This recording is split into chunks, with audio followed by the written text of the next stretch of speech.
ভালো করতে চাও, হেয়ার ফল রিডিউস করতে চাও, তাহলে তোমাকে কিরকম করে, তাহলে আমাদের ব্লাড ফ্লোটা আরো বেশি, এতে তোমার ব্লাড সার্কুলেশন ভালো হবে, হেয়ার ফল রিডিউস হবে। আমি সকালবেলা একদম ছাদে বা ব্যালকনিতে রোদে তেলটা বসিয়ে দেবে, সে 2 দিন শুয়ে থাকবে, তোমাকে টেক কেয়ার করবে ঠিকই, কিন্তু 3 দিনের মাথায় কেউ করবে না। তখন কি বলে বলো তো, ওই তো সারাদিন কি করো, নিজের শরীরের খেয়ালটুকু রাখতে পারো না, ঠিকঠাক ভাবে খেতে পারো না, সেইটুকু টাইমও তোমার থাকে না, এত কাজ করো, কাউকে ভালোবাসা যায় না। আমি এটা বুঝে গেছি।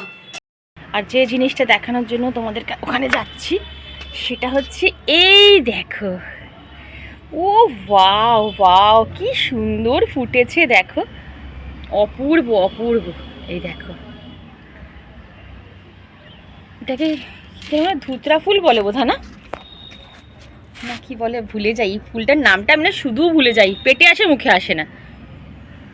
এই যে দেখেছে, দেখো, আর ওই দেখো মর্নিং গ্লোরি, এই দেখো একটাই ফুটেছে, দেখো গরমকালে বেশি ফুট, এই দেখো মর্নিং গ্লোরি, এই যে। চলো রাস্তাঘাট একটু দেখিয়ে দিই না, এই তো, আর এখানে তো সব দেখলে, এবার চলো নিচে যাওয়া যাক। এই পাপোশগুলো একটু রোদে দিতে এসেছিলাম, চলো নিচে যাই। শীতের আমার মেন চমক, উফ, গোলাপটা দেখো, শুধু সাইজটা দেখো গোলাপের, মানে আমার সত্যি ছাদ বাগান করে সার্থক জীবন গো।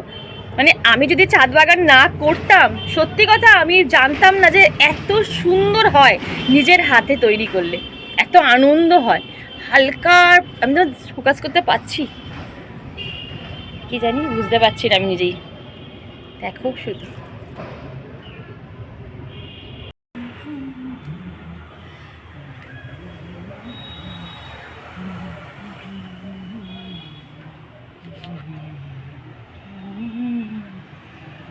করবোই না, আজকে ভেবেইছিলাম, অনেক বেলা হয়ে গেছে, এখন ঘড়িতে কটা বাজে মা?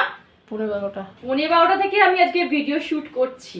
ওই যে বলি, যখন কিছু দেখানোর থাকে তখন বললে মনে হয় যে না, একটু ক্যামেরাটা অন করে বন্ধুদের সাথে একটু শেয়ার করি। চলো, ভাবলাম আজকে একটু শ্যাম্পুই করে নিই। আসলে কি জানো তো, সময়ের অভাবেই বলো কি সংসারের প্রেশারেই বলো, আমরা কোনো কিছুই কিন্তু প্রপারলি অ্যাপ্লাই করি না, ফলে আমরা ফলাফলও ঠিক পাই না। প্রত্যেকটা জিনিসের না একটা টেকনিক আছে অ্যাপ্লাই করার। যেহেতু আমি ছোট থেকেই রূপচর্চা করতে পছন্দ করতাম, তাই তাই জন্য কি বলতো, আমি কোনো কিছু অ্যাপ্লাই করার আগে না তার প্রপার টেকনিকটা জানার চেষ্টা করতাম। দেখো, সোজাভাবে যেমন নর্মালি আমরা হেয়ার কোম করি, মানে চুল আঁচড়াই, সেটা তো একদম ঠিকঠাক প্রসেস, সেটা সবাই করি। কিন্তু এই যে উল্টো করে যে চুল আঁচড়ানো, সেটা আমরা কজন জানি?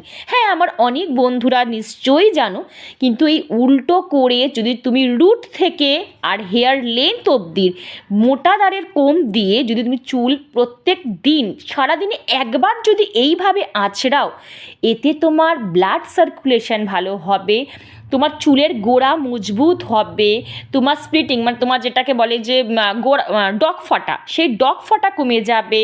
তোমার যদি অ্যাংজাইটি থাকে, অ্যাংজাইটি কমে যাবে। সেটা কি জানো, যদি এইভাবে চুল আঁচড়ানো যায়।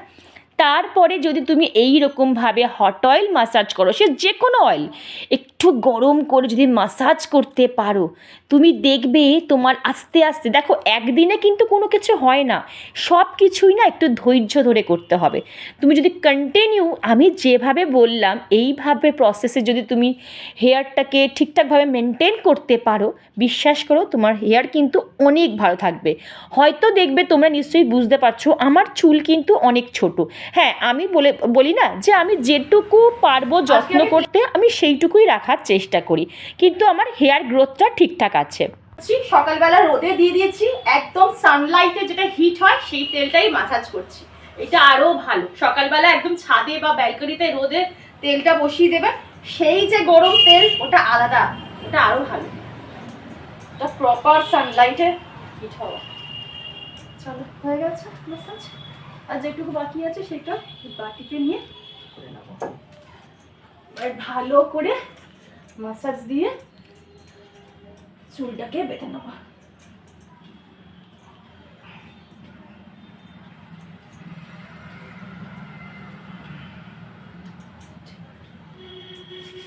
চল একবার তোমাদের দেখিয়ে দিয়ে যে কী রান্না করব। এ দেখো, এটা সাদা শিম, এটা দিয়ে শিম পাতুরি করবো। এখানে ধনে পাতা বাটা রয়েছে, আর এটা হচ্ছে লাউ। লাউটাকে একটু ভাপিয়ে নিয়েছি, ঠিক আছে। লাউটা দিয়ে এখানে কী আছে, এখানে পনির রয়েছে, পনিরটা কাটা হয়নি, পনিরটা করব। আর এই যে পালং পনির করবো, এই জন্য পালং শাকটাকে অল্প করে সেদ্ধ করে ভাপিয়ে নিয়েছি, ঠিক আছে। একদম হালকা পাতলা আজকে রান্না করব, সিম্পল রান্না, তবে কি বলবো, খাটনি আছে, মানে অনেকক্ষণ ধরে করতে হবে। লাউ ঠাউগুলো দেখবে অনেকক্ষণ ধরে কিন্তু করতে হয়, লাউ, তারপর আরও কিছু কিছু শুক্তো, মোচা, এগুলো একটু টাইম লাগে করতে। যাই হোক, চলো শুরু করি, অনেকটা বেলা হয়ে গেছে গো। আর উচ্ছেটা কাটতে হবে, ব্যাস তাহলেই হয়ে যাবে। আজকে আমি যে লাউ শুক্তোর রেসিপিটা তোমাদের সাথে শেয়ার করব, এইটা না আমি শিখেছি আমার দিদামার কাছ থেকে। আমার মামার বাড়ি যেহেতু বাঙাল, আর আমার দিদামা এত সুন্দর রান্না করতো না বন্ধুরা, মানে ওই রান্না আমি বিশ্বাস করো এখনও কারোর হাতে পেলাম না। মানে শুধুমাত্র খোসা বাটা, নানান রকম মানে সবজির খোসা দিয়ে একটা বাটা করতো, সেই বাটা দিয়েই না আমরা গরম ভাতে এক থালা ভাত খেয়ে নিতে পারতাম। আমাদের মাছ মাংস ছোটোবেলায় কিচ্ছু লাগতো না। তো যাই হোক, সেই রেসিপিটা হট করে মনে হলো আজকে একটু করি। লাউ তো নর্মালি খুব একটা টেস্ট লাগে না, কিন্তু এই উচ্ছে দিয়ে শুক্তোভাবে খেলে না, মানে শুক্তোর মতন খেলে বেশ ভালো লাগে। এখানে দেখো আমি ফোড়নে কিন্তু রাঁধুনি, সাদা জিরে আর শুকনো লঙ্কা নিয়েছি। আর উচ্ছেটাকে তো দেখলেই নুন হলুদ দিয়ে একটু ভাজা ভাজা করে নিয়েছি। বেশি কড়াও না, আবার বেশি কাঁচা কাঁচাও রাখবে না, একটু মিডিয়াম করেই কিন্তু উচ্ছেটাকে ভেজেছি। ব্যাস, যেই রাঁধুনির ফ্লেভারটা উঠলো, সঙ্গে সঙ্গে লাউটা দিয়ে দিয়েছি। উচ্ছে ভাজা দেখেই লোভ লাগছে, দেখো মনে হচ্ছে এক্ষুনি গরম ভাতেই উচ্ছে ভাজাটা আর একটা কাঁচা লঙ্কা চটকে খেয়ে নি। তোমরা কে কে উচ্ছে ভাজা, গোল গোল উচ্ছে ভাজা দিয়ে মানে গরম ভাত খেতে পছন্দ করো, আমাকে অবশ্যই কমেন্ট বক্সে জানিও। আমার কিন্তু খুব প্রিয়, মানে আমি তেতো খেতে ভীষণ ভালোবাসি। সে উচ্ছে হোক, নিম পাতা হোক, করলা হোক, মানে যে কোনো তেতো দেবে আমি খেয়ে দেবো, আমার ভীষণ ভালো লাগে। তো ভাবছি একটু রেখে দেবো, ওটা আমি শুকনো ভাত দিয়ে খাবো। আবার ভাবলাম অল্প করেই ভেজেছি, দেখো এর থেকে আবার একটুখানি রাখলে তাহলে আমি লাউ শুক্তোটা করতে পারবো না, মানে ঠিক শুক্তোর এটা পাবো না, তাই না বলো। আমি ভাই খুন্তি দিয়েই পনির কেটে নিই, অত আমার কাছে ছুরির টাইম নেই।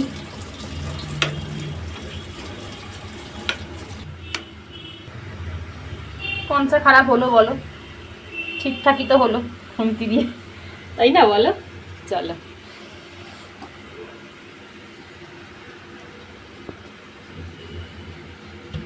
এদিকে দেখো লাউটার জল কিন্তু একেবারে শুকিয়ে গেছে। প্রথমে তো একটু প্রেশার কুকারে জলটা শুকিয়ে ভাপিয়ে নিয়েছিলাম, তারপরে কড়াইতে একটু নুন দিয়ে লাউ দিয়ে ঢাকা দিয়ে রেখেছিলাম, একদম ঝরঝরে হয়ে গেছে দেখো। এরপর আমি আদা বাটা আর জিরে বাটা অ্যাড করেছি, আর এখানে আমি একটু রাঁধুনি বেটে নেব। তোমরা যদি শিলনোড়ায় বাটতে পারো তাহলে কিন্তু আরও টেস্ট হবে জানো তো। আর এখানে এইবারে আমি দুধ অ্যাড করব। যদি তোমাদের কাছে নারকেলের দুধ থাকে তাহলে টেস্টটা না অসাধারণ আসে। আমার দিদামা এখানে নারকেলের দুধ অ্যাড করতো, কিন্তু সবসময় তো ঘরে নারকেলের দুধ থাকে না, তো আমি প্লেন দুধই কিন্তু অ্যাড করেছি, কোনো অসুবিধা নেই। তা এর মধ্যে তোমরা বড়িও দিতে পারো, আজকে আমার বাড়িতে বড়িটাও ছিল না, নাহলে আমি কিন্তু বড়িও দিই। আর এই তো নামানোর আগে উচ্ছে দিলাম আর রাঁধুনি দিলাম। উচ্ছে কিন্তু প্রথমে দেবে না, নামানোর সময় উচ্ছেটা দিয়ে ভালো করে এরকম নাড়িয়ে চাড়িয়ে একটু শুকিয়ে নিলেই দিয়ে দেবে। নামানোর আগে একটু শুক্তোর মশলা দিয়ে নামাবে, তাহলে কিন্তু টেস্টটা না আরও দ্বিগুণ হয়ে যাবে। আমি সব সময় লাউ ঘন্টতে, সে আমি প্লেনভাবেও যদি লাউ ঘন্ট করি তাতেও কিন্তু আমি একটু শুক্তোর মশলা অ্যাড করি। আমার দেখে কিন্তু আমার এক সাবস্ক্রাইবার দিদি রীতাদি, সেও আমায় কমেন্ট করে বলেছিল যে শর্মিষ্ঠা, তোমার দেখে আমি লাউ ঘন্টতে শুক্তোর মশলা দিয়ে অ্যাড করেছিলাম, দারুণ খেতে হয়েছিল। থ্যাংক ইউ গো দিদি, এই ছোট্ট ছোট্ট ফিডব্যাকগুলো যখন তোমরা আমাকে দাও না, আমার খুব ভালো লাগে গো।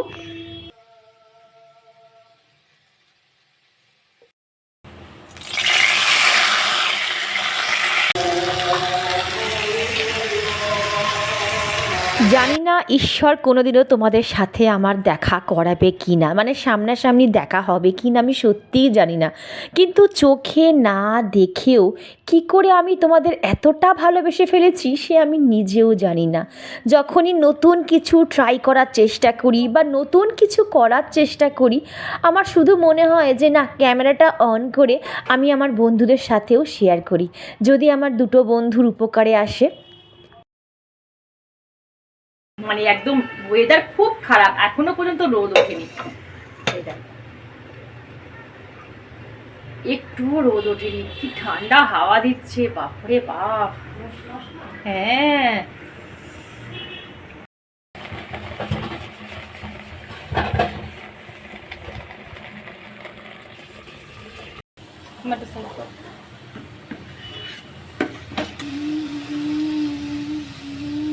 আর এদিকে দেখো আমার শিম পাতুরিটা কিন্তু একদম রেডি। এখানেও নামানোর আগে একটু কাঁচা তেল ছড়িয়ে তারপরে নামিয়েছিলাম।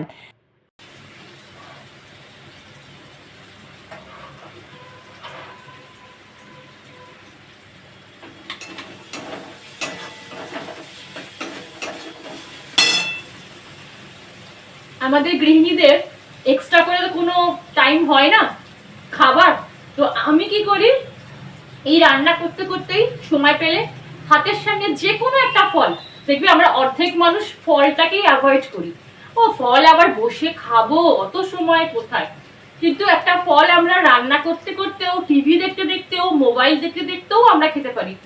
আমার যেমন আজ সারাদিন টাইম হয়নি, আমি যে রান্না করছি আর বা হাতে আপেলটা খেয়ে নিচ্ছি।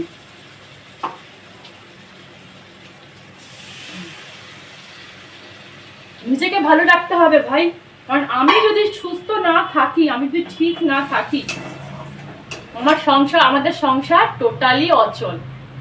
আর একদিন শুয়ে থাকবে, দুদিন শুয়ে থাকবে, তোমাকে টেক কেয়ার করবে ঠিকই, কিন্তু 3 দিনের মাথায় কেউ করবে না। তখন কি বলে বলো তো, ওই তো সারাদিন কি করো, নিজের শরীরের খেয়ালটুকু রাখতে পারো না, ঠিকঠাক ভাবে খেতে পারো না, সেইটুকু টাইমও তোমার থাকে না, এত কাজ করো।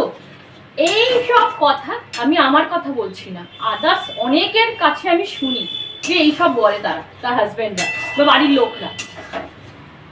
তাই নিজের মতন করে সময়টা আমাদের নিজেদেরই বার করতে হবে, কিচ্ছু করার নেই। 24 আওয়ার্সের মধ্যে আমরা 5 থেকে 10 মিনিট কিন্তু নিজেদের খাবার পেছনে দিতেই পারি, ভালো খাবারের দিকে আমি মনে করি।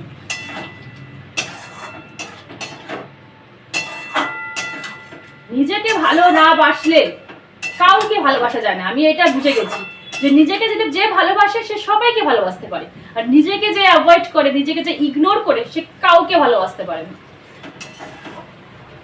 চলো আবার জ্ঞান দিয়ে দিলাম। আজকে আমার বাড়িতে সবকিছু গ্রিন গ্রিন রান্না, সব সবুজ রান্না। আজকে পনিরটা হেভি খেতে হবে। হ্যাঁ,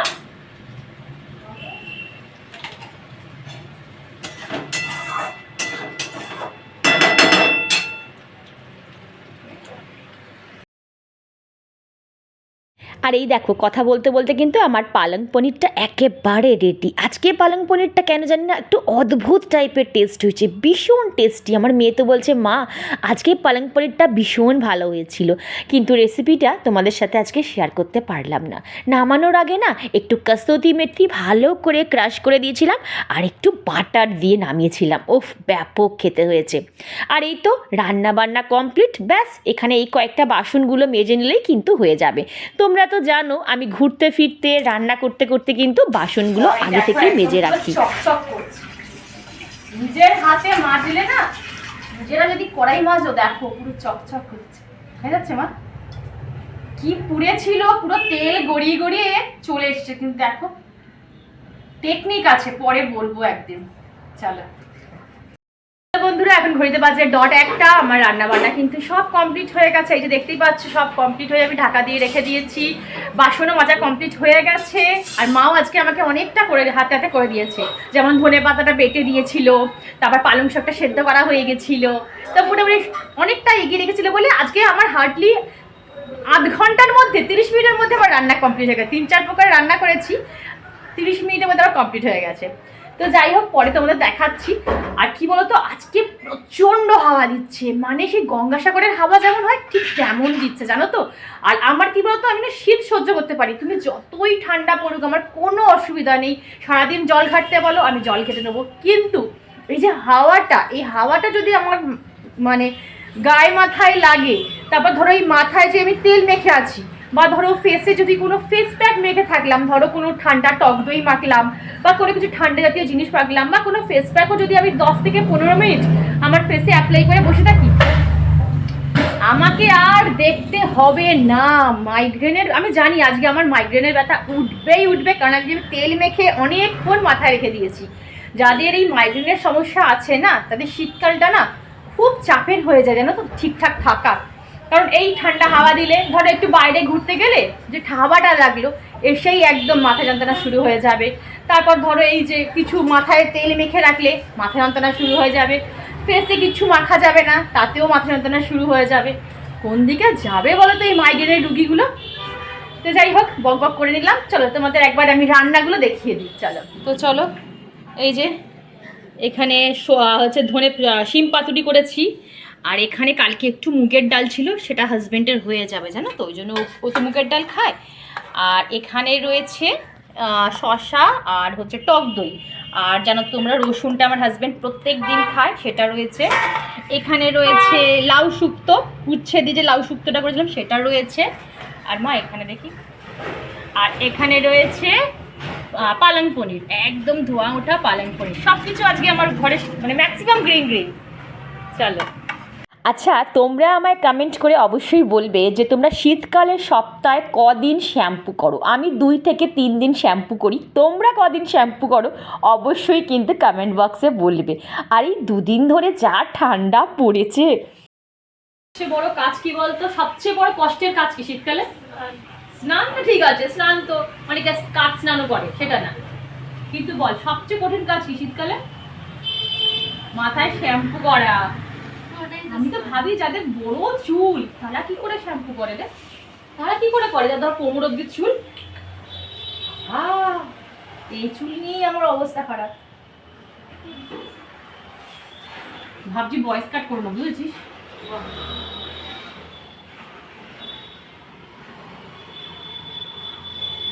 তাই ঠিক হবে না?